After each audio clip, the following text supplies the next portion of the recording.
It was a grim joke that started when 6 heirs came to an ugly house on a rain-swept island to hear a madman's will.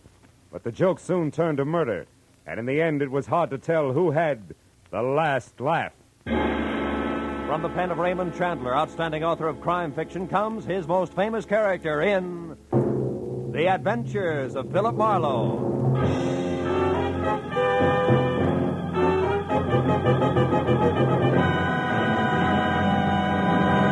Now, with Gerald Mohr, starred as Philip Marlowe, we bring you tonight's exciting story, The Last Laugh.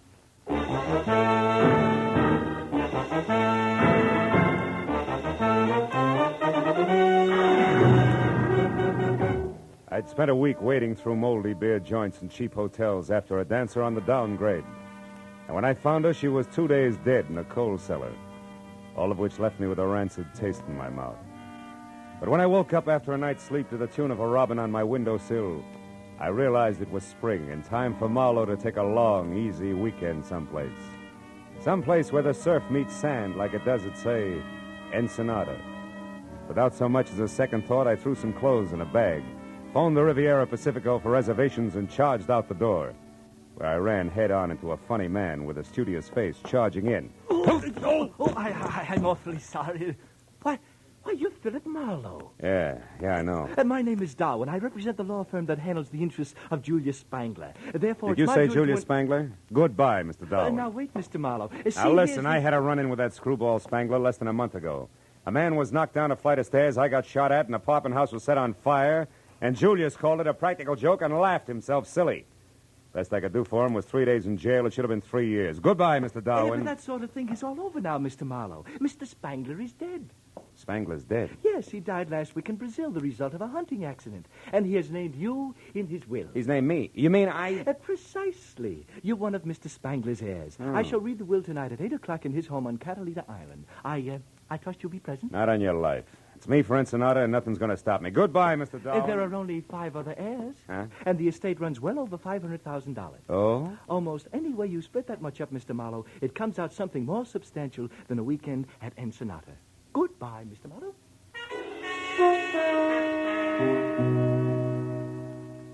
It was fantastic. But then so was Julius Spangler. Who knows? Maybe he actually admired me for throwing him in jail. And after all, what's old Mexico got that Catalina doesn't have in better? What could I lose? It was only a matter of minutes before I was in Wilmington and climbing the gangplank of the last boat for Catalina Island. She nosed past the breakwater and headed for the open sea, and the green water glistened with gold from the sun, slanting into a bank of clouds on the horizon. This was the life. I sat back and relaxed for all of 10 seconds before the name Spangler came up again. This time being volleyed between a matron meticulously tailored by I.J. Fox, who clung to a pipe-smoking gentleman at the rail, and a cute blonde ball of fire facing them. Some of my friends are aboard, and I don't want to be seen with you. Look, you may be Your Highness Millicent Burke Ashby to those snoots, but you're still just Millie Spangler to me, you overstuffed social climber. Why, you insufferable little upstart. You're nothing. I'll give him a good show, like this. Nicky Oh, Spangler, you smack Bennett, take me away from here. I think I'm going to faint. On nuts.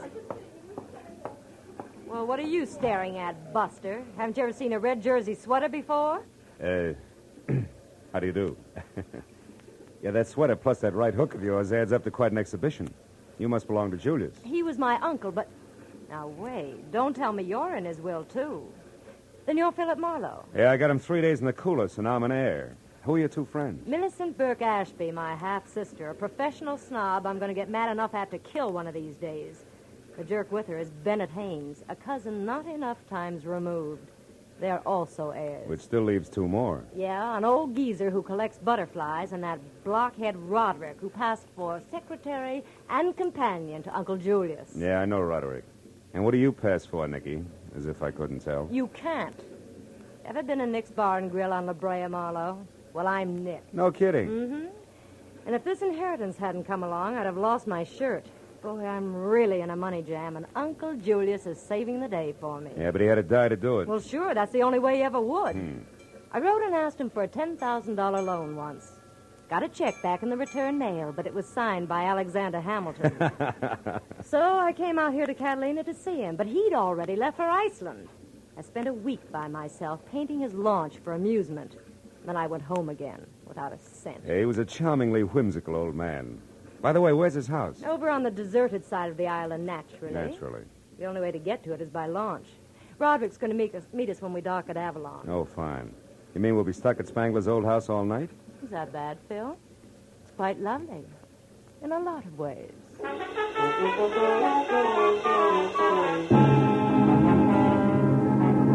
2 hours later, we docked at Avalon, and the clouds that had been on the horizon were now overhead and looking very soggy. Roderick, the late Mr. Spangler's secretary, in a striped silk shirt, gold hickok cufflinks, polka dot bow tie, and derby, was waiting for us with a launch.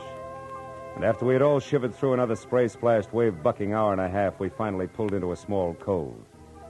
A house squatted alone on a point of rocks 100 practically vertical feet above the water. And as we laboriously made our way up to it, the rains came. Julius Spangler would have loved it. When the door closed behind us, everyone dashed for the nearest fireplace, except me. I was cornered by a septuagenarian with a shock of white hair, a scraggly yellow mustache, and spectacles so thick they looked like shot glasses with horn rims. He rolled up in a wheelchair, which he handled like it was a hot rod, skidded to a stop, and shoved a fistful of brandy out at me. Howdy, young fella. This, I figured, was the butterfly-collecting cousin, Matthew Spangler. Better have a slug of this before pneumonia sets in. Well, sir, I suppose you're here for the reading of Cousin Julius's will? Yeah, so that's right. So am I. Wouldn't miss it for the world. Oh. He's leaving me his collection of nymphalidia. Butterflies, you know. I don't like money, just bugs. Figures. Yes, sir. Been an entomologist for 50 years, lepidopterist for 40. I've got specimens of 12,000 species. Only a few thousand left to go. Practically nothing. You've a keen mind. Mm-hmm. Here, have a cigar. Thank you. No, Go on. It's the best. Save it for later when you got something to celebrate. Oh, there's Roderick. He'll show you around. I want to go meet these young ladies. So long, son. I'll see you. Out of the way, Roderick. Hey, watch it. Crazy wheelchair jockey almost ran me down. Well, Mr. Marlowe, it's nice to have you with us. Yeah, I'll bet. Look, Roderick, why did Julius stick me in his will along with all his relatives? I don't know. Maybe he was nuts. You can say that again. Keeping all his junk, for instance. Junk? Well, these are trophies. That burnt match there was used in the first Hotfoot. Julius perfected that gag in 1903. Spangler contribution to American culture, huh? Well, get you. What did you ever do? Wait, wise guy. This one's even better. He panicked the whole city with this phony newspaper headline. Here. Report of baby snakes in city water system false? Yeah. He tells them there's nothing to it, and they still blow their tops. That's tremendous, huh? Yeah, quaint. Julius was right. You got no sense of humor. The lawyer Darwin will read the will in 30 minutes, so be ready.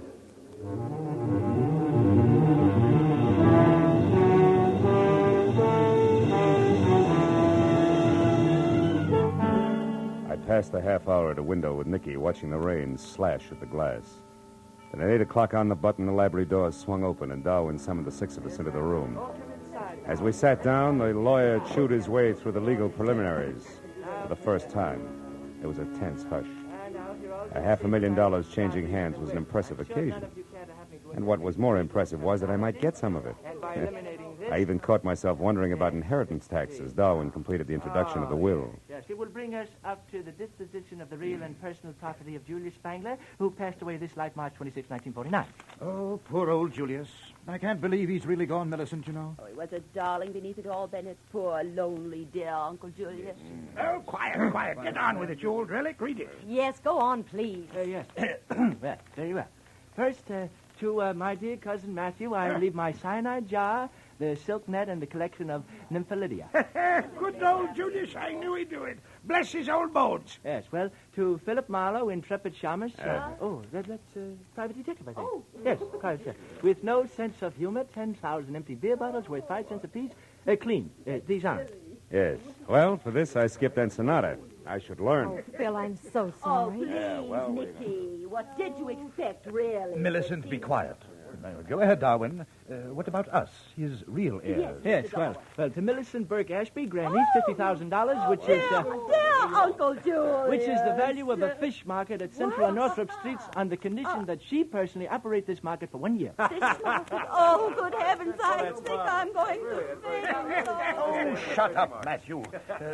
Go on, Darwin. Am I next? Yes, you are. Yes. $75,000 and a dog sled. dog sled? Well, what's that for? Why, to get your claim. You see, the money is the assayed minimum value of a gold claim at Point, Anxiety, Alaska. Which it says here you must develop with your own hands. Why, that doddering old fool. I'll fight this travesty of a will through every court in the state. You'll never get away with this. Oh, wait a minute. You've never worked for anything in your life, Bennett. What was that? Oh, you two got no more than you deserved. Why? What about me, Darwin? I've worked at least. Well, Miss Spangler, I believe you better sit down. To my grandniece, Nicola, who has learned how to work hard for what she wants, I leave my sincere congratulations and $1. Oh, no, he wouldn't. I need money now. And finally, all the remainder of my property, real and personal, I bequeath to a most genteel, brilliant, and loyal man, my secretary, Roderick D. Driscoll. Signed by me this first Now, day of ain't that sweet of the old man? Oh, my... Ben, You left me all that that's money. over $300,000 to this baboon here. You'll never get it. I'll call my lawyer. He'll fight you here. I say. Oh, this is horrible. Yeah, it's too bad, baby. Well, you can have my $500 fortune in old beer bottles. Me for Ensenada. Oh, what's so funny, Matthew? He got what he wanted, Nicky. Let him laugh. I'll say I did. Wow! Shut up, Matthew. Stop it, Matthew. You're hysterical, Matthew. Hysterical, eh? I sure am, kiddo. But Matthew, get a load of this. We all stood there with our mouths hanging open as the old invalid leaped to his feet, tipped over his wheelchair, made a grab for a shock of white hair with one hand, and ripped it off. It was a wig, and a good one. With the other hand, he tore the phony yellow mustache off his lip and, still laughing like a ticklish hyena, he identified himself as the one and only Julius Spangler, alive and in the flesh. Yes, this is the crowning achievement of my career. Look at you. Look at your silly faces. I wasn't going to give it away till tomorrow, but I couldn't hold it back. Ooh, this is rich. The best gag we ever pulled. Right, Roderick? Roderick! Huh? Oh, yeah. Yeah, right. This is humiliating. I'm calling the firm at once. You're mad, Julius. Absolutely insane. Why? Why? Because you can't stand the smell of fish? Oh, What about you, Marlowe? Did I get the last laugh on you, or didn't I, eh? You did. You're still nothing but a mixed-up jerk, Julius. Wonderful. But I want to see you mixed up with those dirty beer bottles. Wash the labels off. Get a nickel back, you know. I'd like to break every one of them across the bridge of your nose, funny man. That's what I like. A good sport. How about it, Nicky? Isn't it funny? Not very. What do you mean? I sat in at the reading of my own will. So now I know what you really think of me. Not quite, you don't. Because I think this. But, you vixen, you spit on me. How dare you? I'll kill you for No, you that. don't, Spangler. Stop it. You lay a hand on her, I'll flatten you in spite of your years. That goes for you, too, Roderick. Stay back. None of you can take a joke. Look after these fools, Roderick. Give them anything they want. I'm going to have a good laugh all by myself.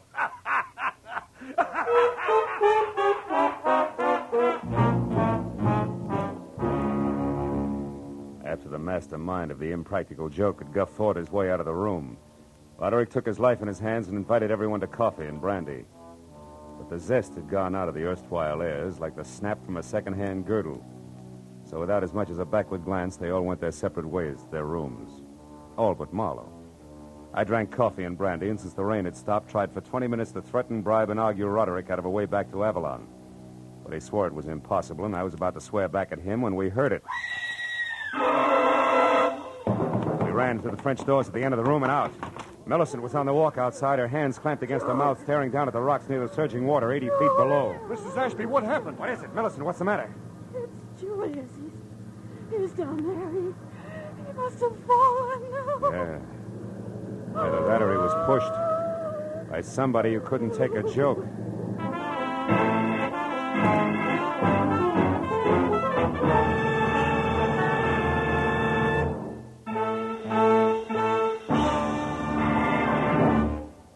It was 80 feet from Spangler's balcony to the ugly jumble of sharp black rock that lined the shore. And it was there, minutes after Millicent's all-out scream, that Roderick and I found the broken body of the man whose raucous laugh still seemed to be tangled in the wind around us. And when we turned our eyes up from the death at our feet back to the balcony above, We could barely make out the crosspiece of the porch rail, still dangling at a crazy angle from its single remaining support, with all the ominous silence of a gallows. Gee, Mr. Marlowe, I can't believe that he's gone and that all this really happened. So, Mr. Marlowe, what are you looking at? Up there on the balcony. Huh?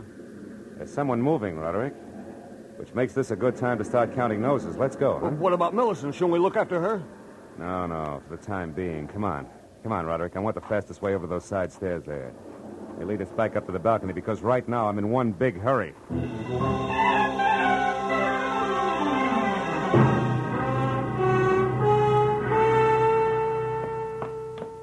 There's nobody here, Marlowe. Are you sure you saw... Hold it. Somebody's coming. Get back away from the rail. Why, it's Bennett Haynes. Yeah. I'm very interested in the spot where that crosspiece came loose from the top of that post. Well, what's he doing there now? I mean, the way he's scratching something across the top of it. The gentleman, Roderick, has forgotten that it rained. Oh. He's trying to strike a match on wet wood. Mr. Haynes! What? Would you like to use my thumbnail? It's dry. Oh, why, Marlowe, what are you and Roderick doing here? It's called spying. And you, Mr. Haynes? I am here, Marlowe, because I think it's very strange that this accident should have happened less than an hour after Julius Spangler left a room full of people who hated him. Which incidentally included you? Yes, but I know that I had nothing to do with this. Now, here, a couple of matches for that stellar thumbnail. Don't go too close to the edge, Marlowe. Thanks, Roderick. I won't. I'll only go close enough to... Marlowe, if you're staring at that mark across the top of the post, stop wasting your time. I just made it with that match that wouldn't light on wet wood, remember? Mm-hmm. But that mark is not what I'm staring at. It's this green one here on the edges of the top of the post. A mark that could mean somebody pried the crosspiece loose with an object that was covered with green paint. All of which points up two things, huh? First, that someone murdered Spangler by loosening this rail, and second, that I've still got a couple of noses left to count. One belongs to a lawyer named Darwin, and the other to the fancy owner of Nick's Bar and Grill. No, what's that? It's Millicent there, down below. In trouble. Come on. Let's follow the leader with me out in front, back down the wooden stairs and over to the spot where Millicent Burke Ashby, the tailored lady, was sprawled over a lot of soft ground. Unhurt, but coming apart at the seams in more ways than one. I sent Bennett Haynes off to find Darwin and then helped Millicent to her feet. Shook well and waited for results. Millicent, make sense. Come on. Take it from the top, will you? Tell us what happened. Oh, it was Nicky. Yeah? I saw her running away from the house. Go on. She was running toward the water. And when you tried to stop her, she knocked you down? Yes. She slapped me and said I should keep my mouth shut. Did she say why? No, she just said something about green paint. Green paint? What about it? Come on, Millicent, think hard. What about the paint? I don't know. What does this mean, Marlowe? We gotta get to Nicky Spangler fast. Roderick, she was headed down toward the water. How many boats are tied up there? Just a launch and a little... Yeah? No, wait a second. There's the outboard. She used to run that herself. All right, then we split. You for the launch and me for the outboard. Now, where is it? We're down there in that boat behind the trees. But you better let me take care of that, Marlowe. It's dark and slippery in there, and I know my way around. No, thanks. I'll take my chances. At the moment, I'm very anxious to meet up with that lady again in person. Now, you get to the launch, and you, Millicent, back to the house. Whoever finds her, yell. Good and loud.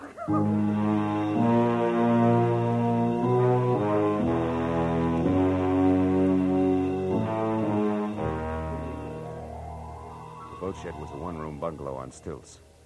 When I started inside, slowly, unsure of both my footing and the company on hand, I was suddenly very sorry that I'd left my .38 back in L.A. But in the next minute, I began to breathe easier because just visible ahead of me was the Spangler outboard. And when I got closer, I saw that it was empty. Then I heard somebody behind me. I turned just in time to see a thick, crooked branch coming at my head fast. Oh! Oh!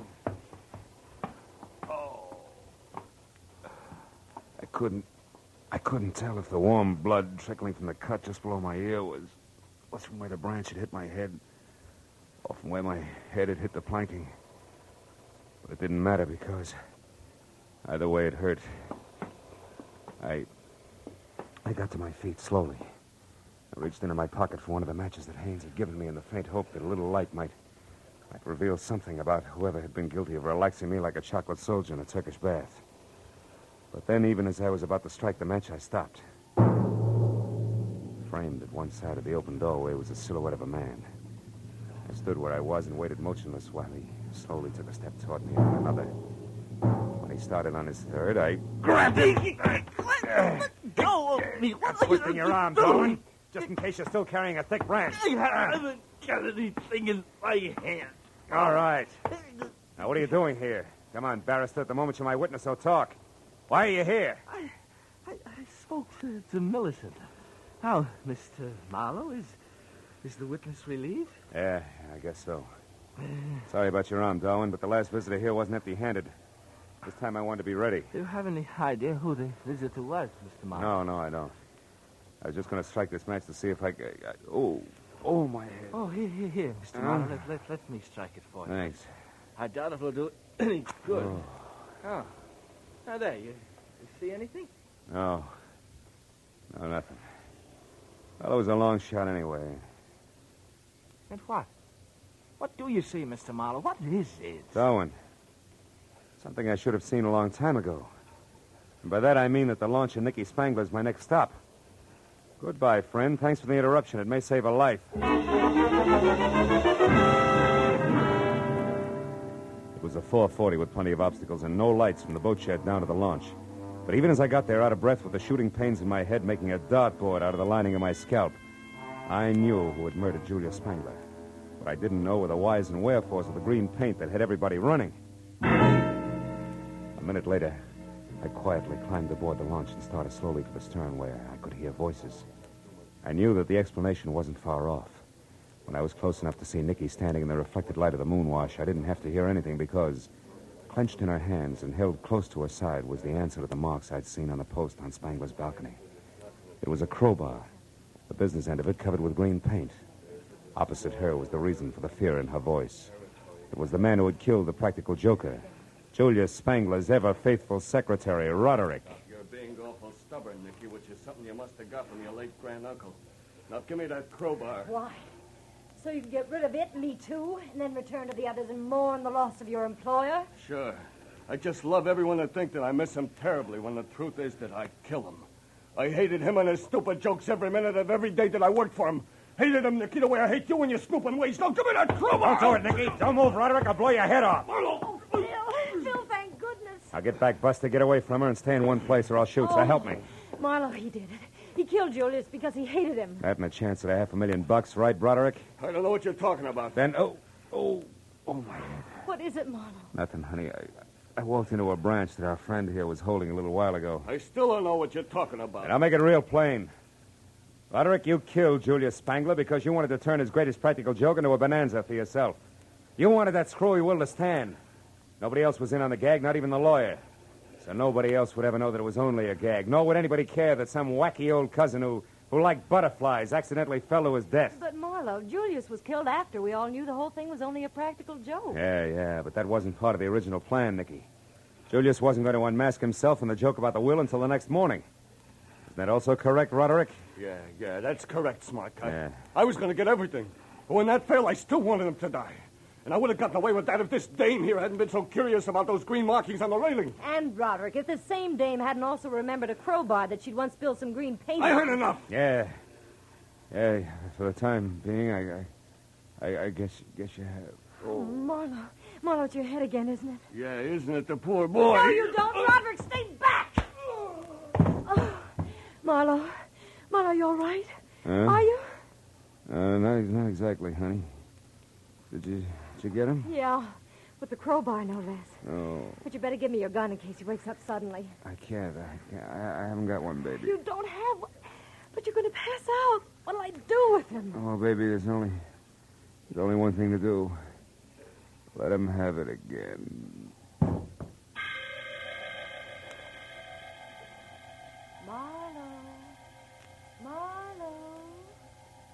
Marlowe, are you all right now? Oh, yeah, I'm all right. What's going on? Oh, Nicky. Nicky. And before you can say, where am I, I'll tell you, honey. This is Avalon, a lovely spot on the island of Santa Catalina. It's now 2 o'clock in the morning. Your head isn't so much as fractured, and you're sitting up in a chair that belongs to the nice lady who rented you this room at a reasonable price. And the others? All back at the place, except, of course, Roderick. Last I heard of him, he was still answering questions for policemen. Which, by the way, brings me right to the point. This I gotta know. Phil, how did you figure that Roderick was guilty? Wet wood, Nicky. Wet wood that should have been dry. It was up on Julius Spangler's balcony. The top of the post that had green moss on it was wet, even though the tight-fitting crosspiece that rested over it should have kept it dry. So obviously the rail was pried loose just before the wool was red, while it was still raining. How do you figure, Marlowe? Well, because it had stopped raining and the moon was shining by the time Matthew identified himself as Julius Spangler. But no one would have wanted to kill Uncle Julius without having heard the will. Nobody but Roderick, who was in on the whole joke and knew that he was going to get $300,000 out of the phony will. So he merely pushed the old man off the balcony, made it look like an accident, see? Yeah. And you doped all this out just like that? Well, no, not just like that, Nicky. Finally, I caught on. And now, sweetheart, in spite of the bandage, I think a little stroll on the beach is going to do me a lot of good. You know, I'm officially on vacation.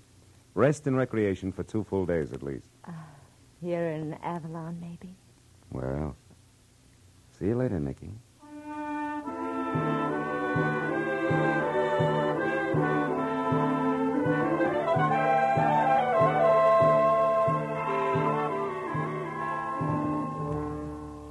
I got outside and down to the pretty strip of beach that runs along behind the spot where the steamer docks. I felt a lot better. I sat down on the moon-drenched sand and relaxed for the first time that night. As I sat there, I reached into my breast pocket for a cigarette, but instead came out with the expensive cigar that Matthew Spangler had given me. It wasn't until I had lit it and was puffing along that I suddenly remembered that Matthew Spangler had really been Julius, so I got rid of the cigar. Just in time. Yeah, I wasn't sure, but maybe Julius Spangler, wherever he was having the last laugh, after all.